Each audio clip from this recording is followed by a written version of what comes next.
I've made the plunge. I finally upgraded my studio monitors to the Barefoot Footprint 01s. It's been 10 years of me using the trusty KRK Rokit 6s.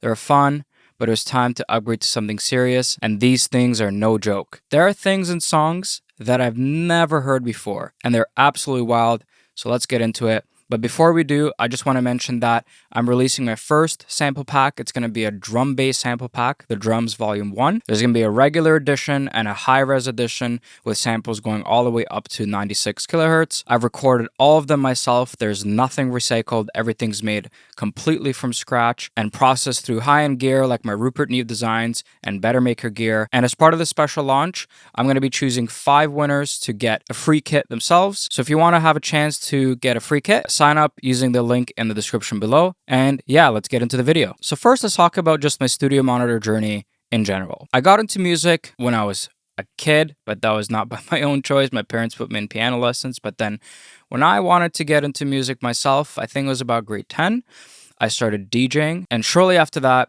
I was really interested in music production. So the first thing I did was get a slightly better laptop and some nice studio monitors. The studio monitors I got at the time were the KRK Rokit 6s. And to be honest, at that time, I don't know why I got them. I think I just saw them in a lot of producer studios, and I thought, you know what? If other people are using them, they must be good. Went into the store, checked them out. They sounded pretty good to me, and I bought them. And they were great. They're really fun to listen to. They're fun to practice my DJ sets on. They're fun to produce on, especially when I was just getting into music production and I didn't really know much about mixing and mastering and, having a flat studio monitor. Like at that time, I just wanted to have something that's fun to listen to and just gives you that kind of strong bassy thump. And those are the job. They helped me make my first remixes. They helped me make my first originals. They helped me perfect my DJ sets. They helped me understand music sort of beyond the Logitech speakers that you see on desks. So they were an amazing learning tool for me. And to be honest, those things for 6-inch woofers got pretty loud. Like a lot of times when I was practicing DJ sets, sometimes I'd have friends over and we'd just be having a party, and those things got so loud, they never overheated on me. You have to crank them to get them to the store. And for the price point, they were honestly not bad at all. But eventually, when I moved into this space and this studio here that I built, by the way, there's a video I'll post somewhere on the screen or in the description on how I built the studio in the small bedroom. So go check that out. But when I moved here, I kind of realized that I have amazing acoustic treatment in this room and it sounds great. I have good gear. My skills are starting to improve. And what I noticed is on the KRKs, my mixes just weren't translating properly to other system. What I mean by that is whenever I'd mix on the KRKs and I'd go listen in the car, it would sound weird. Whenever I'd mix on the KRKs and then I'd go listen on like Sonos speakers or a Bluetooth speaker on my iPhone, it would sound weird. And even though I knew what the speaker sounded like, if I produced just one genre, like electronic music, I could get the mixes to translate well most of the time. But the thing is, I don't only produce one genre. I produce pop, produce R&B, I produce slow piano ballads, different types of electronic music. And when things always switch up, and especially when you're trying to creatively move in a certain direction that's different from before, studio monitors need to do the job of making sure that you're hearing exactly what you're doing and then translating that mix to all systems. It won't be perfect, but the goal is so that when you mix something, it sounds great everywhere. And for me, I felt like on the KRKs, the bass was overhyped. I felt like the high end was way overhyped. The vocals were just way too loud sometimes. And then when I go and listen in a normal environment, I think the vocals are not loud enough. So that was a problem. They're also a two-way speaker. So you have sort of the tweeter and the woofer doing way too much work. Whereas you see on the Barefoots, it's a three-way system. You have the tweeter right there at ear level. You have the mid-range tweeter, and then you have the woofers on the side right there that cancel each other out to prevent vibrations, but we'll get into that in a second. But yeah, I just felt like the KRKs have sort of reached their limit in terms of my creative journey and where I was in my music production and songwriting career. And I felt like it was time for an upgrade. The last thing that I also didn't really like about the KRKs is they weren't linear from a volume perspective. What I mean by that is at like a mid to loud volume, the bass was really loud. When you cranked it even louder, the bass would actually start to break apart and it wasn't loud enough. And then at low volumes, the bass was also kind of in a weird place. Same with the mids and same with the highs. When you listen to those speakers on a low volume, on a medium volume, on a loud volume, and loud should only be for a temporary period of time. You don't want to damage your ears. But I felt like that the perception between all those frequencies changed depending how loud the speaker was. And what I saw online and just speaking with a couple of friends is that high-end studio monitors don't have that problem. So after a lot of research and a lot of different listening sessions at the store or at multiple stores, I drove all the way actually from Toronto to Montreal to listen to the Barefoot speakers, and they had some PMCs in there. It's a must when you're spending so much money on speakers to go and actually try them out in person. But after a lot of research, I decided on the Barefoots. Which are right here. And these are actually the Barefoot Footprint 01s. You've probably seen the Barefoot name in professional studios or big artists use them. That's how I found out about them. But to be honest, in Canada at least, they're kind of hard to find. There's only one store that sells them. I think in the States it's a little easier. I think Sweetwater carries them now. But these are the ones I settled on. And there are a couple of reasons why I think these are amazing, even though they're so expensive. It was painful having to pay for these. But as soon as I heard them in the store, I think maybe 5 seconds in, I was sold. And they had more expensive speakers. They had PMCs in there that were like $30,000 and actually liked them less than these, which I think like 6,000 Canadian or 5,000 USD, whatever that translates to. And there's a couple of reasons why. These are really well balanced. The highs are not too harsh. The bass is strong, but it's accurate. And it's also very tight. What I mean by that is when I noticed on the KRKs, the bass, especially in songs where there's a lot of focus on the bass, it was a little loose. But on these speakers, if a producer intended for like an 808 to abruptly cut, it would cut on these speakers. And it was very tight. Like you could hear the smallest detail in the bass and it just sounds amazing. The mid frequencies and the high frequencies also sound really good. And when I was in the store, I think I was there for like an hour listening to different types of songs, different types of genres. My ears were not fatigued. And I cannot say that about the KRKs. When I produce on the KRKs and not even at a loud volume, my ears get fatigued after a while. But on these, I could spend hours and hours working on them and my ears do not get fatigued, which makes sure that you make good decisions. Because when you're not fatigued, you work well. But the craziest part about these speakers is when I listen to all of my favorite songs, there are things that I just never heard before. Like you hear reverb tails in a very accurate but musically pleasing way.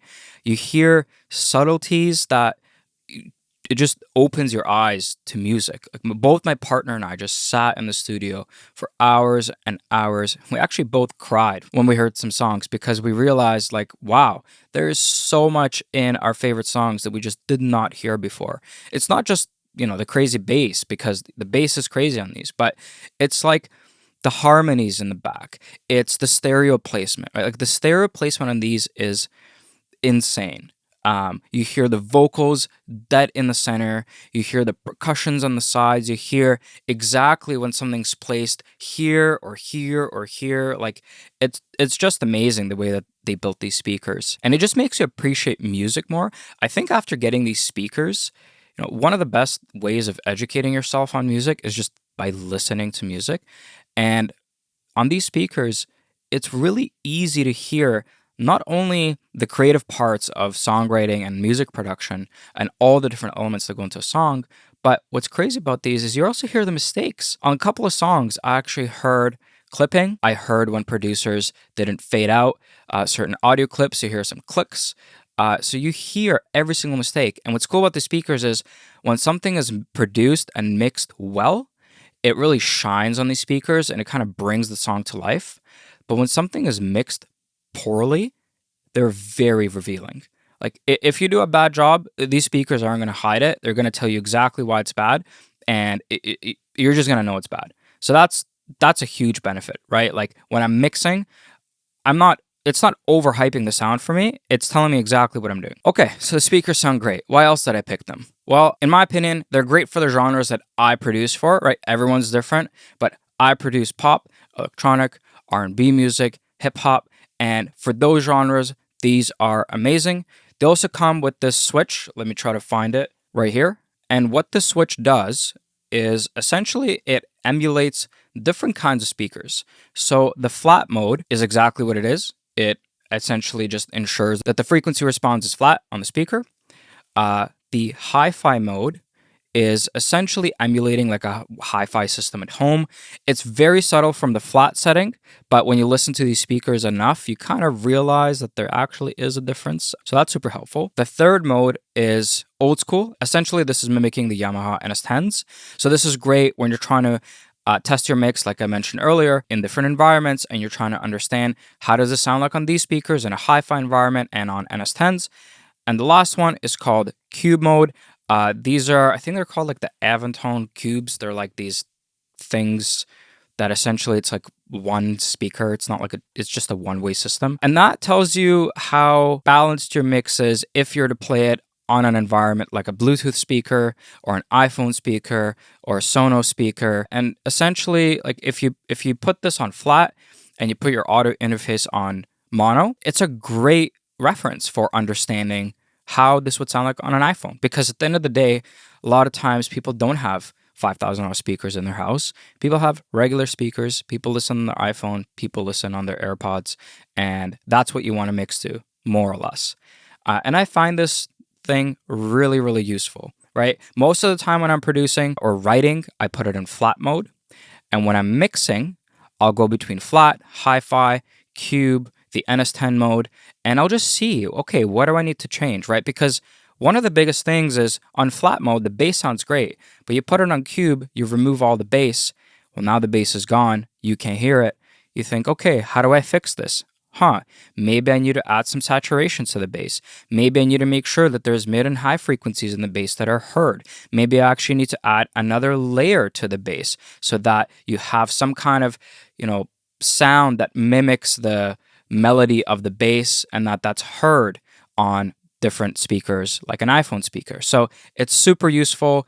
And to be honest, ever since I got these speakers and this device that it came with, my mix revisions went from like trying to revise something 10 times until it's right, or 8 times on the KRKs, to sometimes getting the mix right literally on the first try, maximum 2 tries. And that just shows a lot, right? Like to go from 8 revisions to 1 or 2 revisions is just amazing. It saves you time. It means that the decisions that you're making are correct because the speakers are telling you exactly what you're doing and not some weird version of what you're doing. And at the end of the day, as most people say, if you save time, you make more money. And that's super important for us creatives. At the end of the day, the more projects you can get done, the more songs you can finish, the more money you make, and the more you grow in your career. Now, let's talk about the design of these. So these are a 3-way system. You have your tweeter, mid-range, and bass on the side. The woofers here are 8-inch woofers on the Footprint 01s, and they're actually opposing. So what that means is that the cabinet itself doesn't shake or vibrate because this woofer is opposing that woofer, and the entire cabinet remains intact compared to my KRKs. When the bass is thumping, the whole cabinet's thumping, right? The other difference between the KRKs and these is that the KRKs are front ported. More or less what that means is it just kind of overemphasizes the bass a little bit in a non-natural way. A lot of people like that sound, but when you don't have ports for the bass, then it's extremely controlled, like in these, and it's not like loose, right? It's very tight on these speakers, right? When the bass cuts, it cuts. The other difference with these speakers is that they're extremely linear when it comes to hearing all the frequencies balanced across different volumes. So when you listen in a low volume, on a medium volume, medium high, high, low medium, kind of all across the range of volumes, you hear the exact same information. The bass doesn't get louder in relation to the mids and the highs when you crank the volume. The bass doesn't get quieter when you lower the volume. It's all the same. And that is super important, especially when I was talking about ear fatigue earlier. If I can mix or produce on these speakers at a low to low medium volume for a very long time and still hear all the bass information that I need to hear, that to me is amazing. Something I can't say about the KRKs, you had to really turn them up to hear the bass, and obviously that's not sustainable for long periods of time. The last thing I want to talk about is just the build quality, right? Like the build quality of the KRKs, we all know it's okay, right? It's not the best. I think the cabinet's made of like MDF, like it's just not the best build quality. The build quality on these is just like good luck to the Purelator and FedEx guys trying to carry these, and good luck to you trying to carry these in your house, because they are very, very, very heavy. I forget what the exact, like, I forget if it's like 40 pounds per speaker or 50 pounds per speaker. I'll post it somewhere in the description, but they are very heavy and they are built like a tank. They are solid. Everything's in place. Not a scratch on them when they arrived in the box. Everything was just perfect. And if you can see in my studio, I have them sitting on these stands. And if you're wondering what these stands are, these are called the Sound Anchor stands. What they are is they are metal stands, as you can see, but they're filled with sand. And what that does is it removes any possible resonance that comes from metal stands that are not filled with sand, right? So for example, I have this mic stand here. If I tap on it, it's kind of like, it probably doesn't pick up on the mic. The mic's also on the stand.